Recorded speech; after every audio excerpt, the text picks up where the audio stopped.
Keep still. Hold still, matriarch. Just a little pinch. This one. Under the scorching desert sun, the air seemed to thicken, shimmering above the ground like an invisible layer of oil. I wiped the sweat from my brow with the back of my gloved hand, taking a deep breath of the acrid smell of dust and sun-scorched grass. My task for the day was simple enough, or so I thought. Collect soil samples from the western edge of the reserve to test mineral concentrations after a prolonged dry season. No guns, no chases, just me, my test kit, and the absolute silence of nature. But out here, silence is often the harbinger of a storm. As I bent down to scoop the third spoonful of earth into a glass vial, a strange sound reached my ears. It wasn't a roar, nor was it the cry of a bird. It was a low, muffled groan, like a waterlogged brass instrument. I froze, my heart pounding against my ribs. With my experience as a vet who had worked in numerous ecological hot zones, I knew that sound, the cry for help from a young creature. Leaving my kit behind, I crept up a nearby rocky outcrop and peered into the narrow valley below. The sight that met my eyes sent a chill down my spine, despite the 104-degree Fahrenheit heat. An elephant calf, barely 6 months old, stood trembling in a patch of switchgrass. Its wrinkled skin was caked in gray dust, its tiny trunk flailing desperately in the air. But the terrifying thing wasn't its solitude. It was the shadows moving around it. 6 spotted hyenas. They weren't rushing. They circled, heads low, shoulders hunched, letting out their eerie, cackling laughter. They were toying with their prey before delivering the final blow. "Jack, you read me? This is Maya. Urgent!" I yelled into my radio, my voice cracking with tension. "Loud and clear, Maya. What's wrong?" Jack Callahan's voice came through, steady and sharp as always. "Coordinates 34 Bravo. Elephant calf. Isolated. Hyenas are closing in. I have to go down there." "Negative, Maya. You're not armed. Wait for me. I'm 5 minutes out." "It doesn't have 5 minutes, Jack. They're about to attack."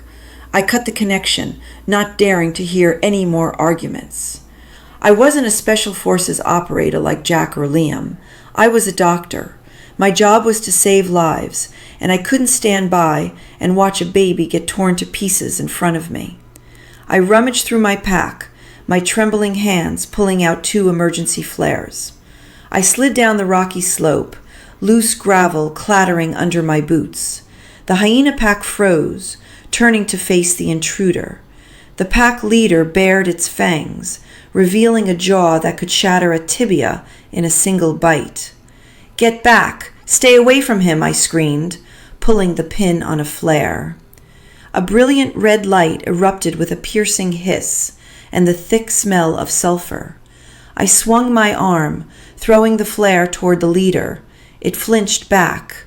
I lit the second, clutching it in my hand like a lightsaber, and stood between the hyenas and the calf. The little elephant huddled behind me, its body hot and trembling. I could feel its panicked heartbeat through my khaki shirt. The hyenas didn't run. They only retreated a few steps, their yellow eyes fixed on the dying flame. They knew I was alone. They were waiting for the fire to go out. Time seemed to stand still. Sweat streamed down my back. The flare began to sputter. The leader took a step forward. Crack! A single rifle shot tore through the air. Jack's Land Rover tore through the brush like an iron rhino, skidding to a halt beside me. Jack jumped out, rifle in hand, his eyes blazing with intensity. Coda, his Malinois partner, leaped out, barking ferociously, intimidating the pack of predators. The hyenas recognized the shift in power. With a few low growls, they slunk away into the scrubland. I dropped the extinguished flare, my knees buckling as the adrenaline drained away. Jack caught my shoulder, his voice softening but still laced with concern. "You're insane, Doc, but good work." We had no time to celebrate. We both turned to the calf. It was exhausted, leaning heavily against the side of the truck. "Is he lost or orphaned?" Jack asked, his eyes scanning the perimeter in case the hyenas returned. I approached cautiously, gently touching the skin behind the calf's ear to check its temperature. "His skin isn't severely dehydrated. Eyes are still bright. He hasn't been lost for too long, Jack. His mother is probably nearby."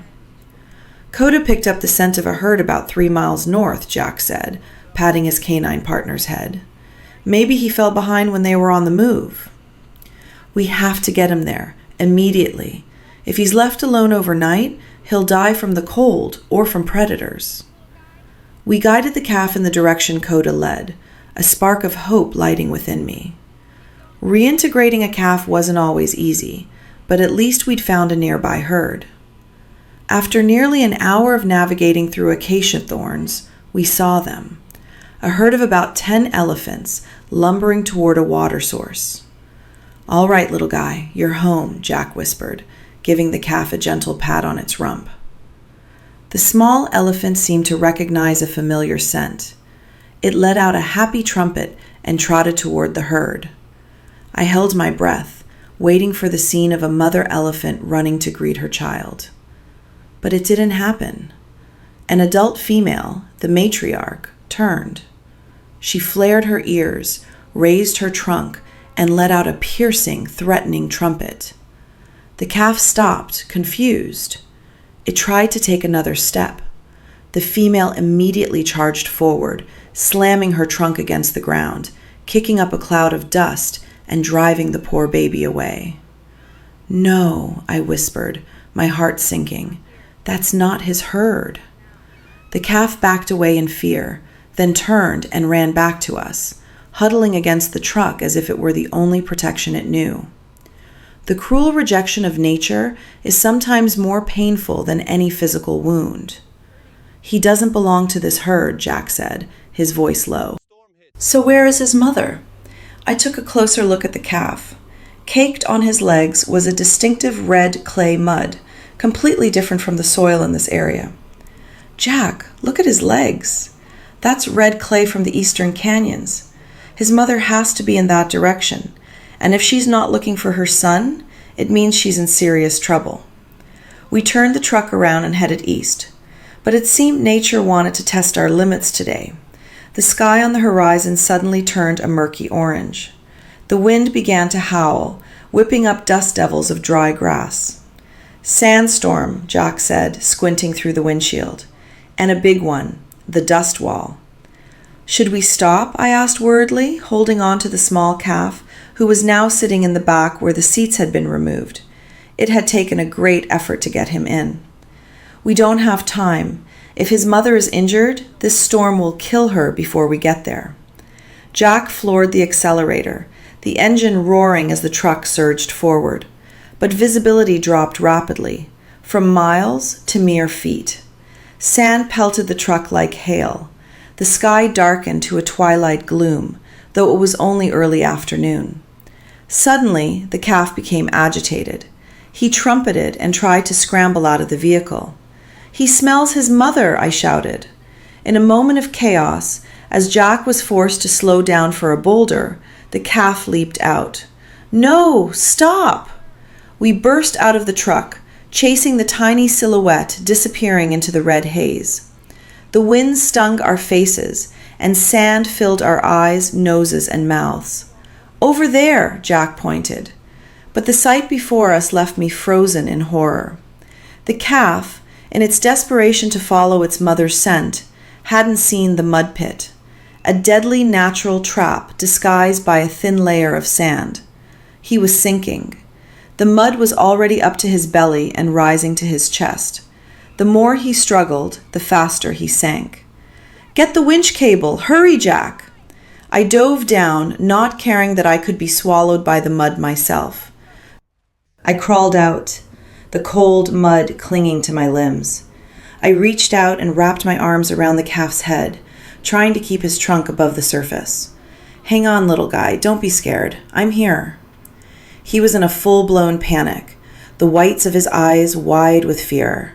His trumpets were partially muffled by the storm, but still tore at my heart. Jack threw the steel cable toward me. "Hook it under his front legs. Maya, be careful. Don't let the mud pull you in too." I wrestled with the thick, slippery ooze. Every movement took 10 times the normal effort.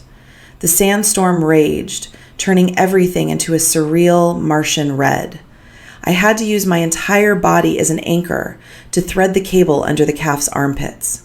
Mud splattered my face, covering my goggles. "Pull, Jack, pull!" I screamed, my voice raw with exhaustion.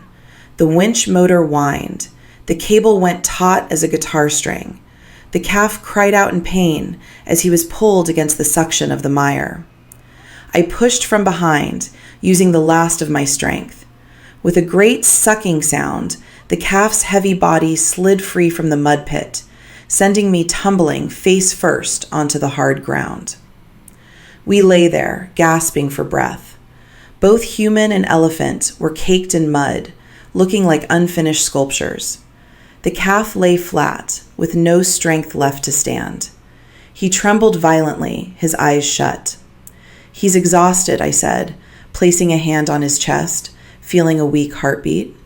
"He's in shock and completely depleted. We can't go on right away." Jack looked at his watch, then at the storm raging outside. "We have to make a field camp right here, behind that large rock. We'll wait out the storm and let him recover." Those were the longest hours of my life.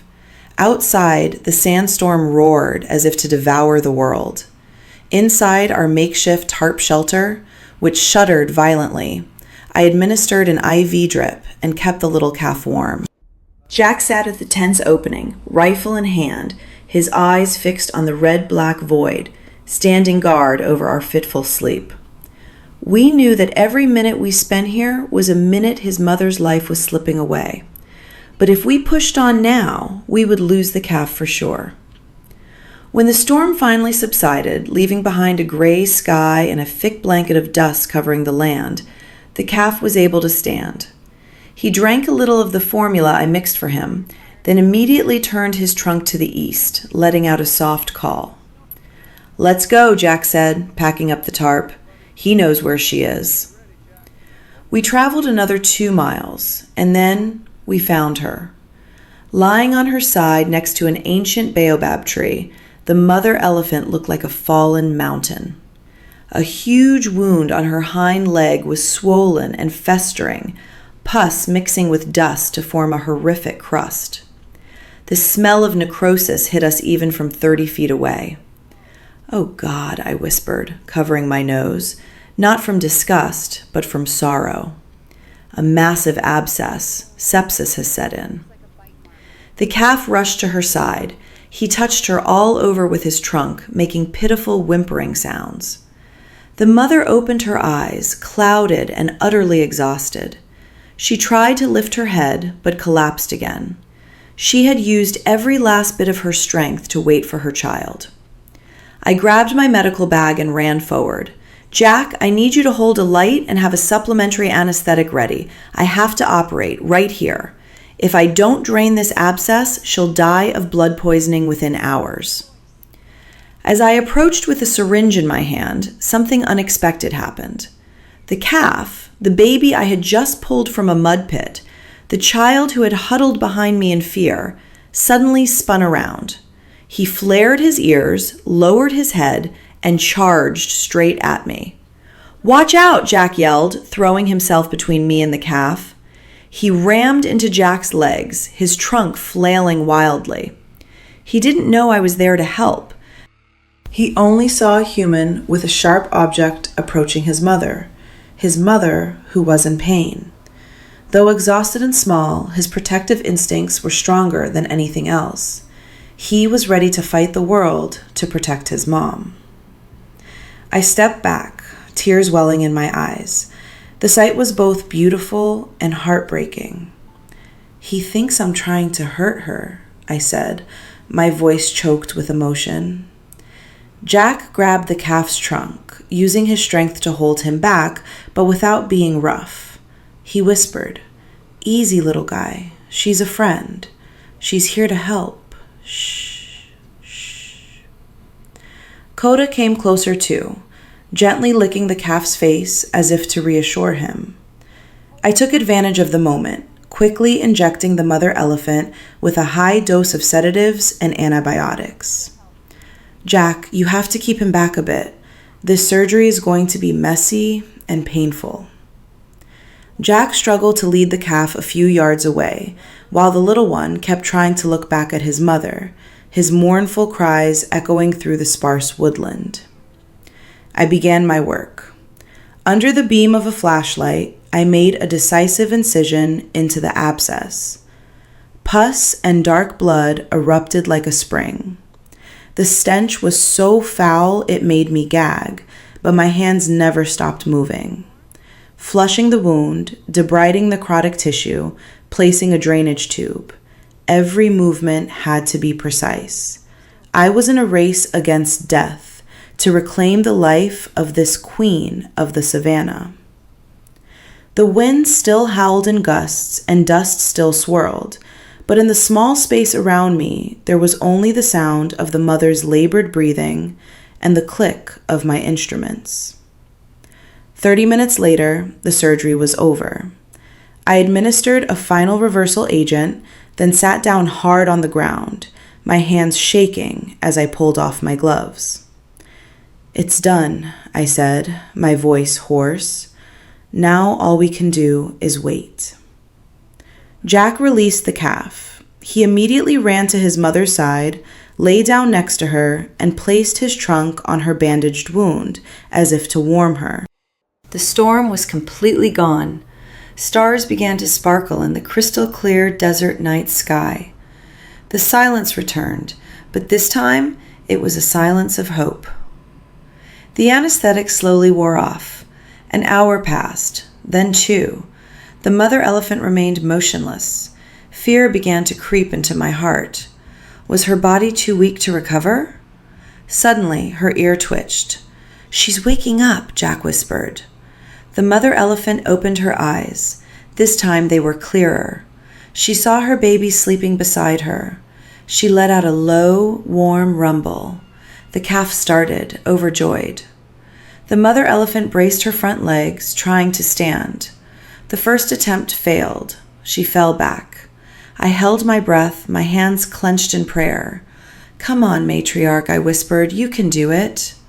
The second time, she summoned all her strength, muscles bunching under her thick hide. The calf pushed against her hip with his head, adding his own small power. And then, with a phenomenal effort, she was on her feet. Her legs were trembling, but they held. She extended her trunk and gently touched my shoulder, where the scent of antiseptic still lingered. A soft touch, like a word of thanks. Then she turned to lovingly caress her child. In the weeks that followed, I returned regularly to check on her and change the dressing. The wound healed miraculously. The life force of these animals never ceased to amaze me. Today, when I arrived, the hollow where they had sheltered was empty. I looked through my binoculars and saw them in the distance, integrating with another large herd. The mother led the way, her stride powerful and proud, as if she had never fallen. The little calf trotted behind her, occasionally wrapping his trunk around his mother's tail. I lowered my binoculars and smiled. The desert wind blew through my hair, carrying the scent of freedom and life. In this harsh world, where life and death are separated by a razor's edge, a mother's love is the most powerful magic of all. And to have witnessed it, to have played a small part in protecting that magic, was the greatest privilege of my life. "Let's head home, Jack," I said into the radio. Mission accomplished. The truck rolled away, leaving behind the prints of elephant feet in the red sand, footprints that would continue the endless journey of survival.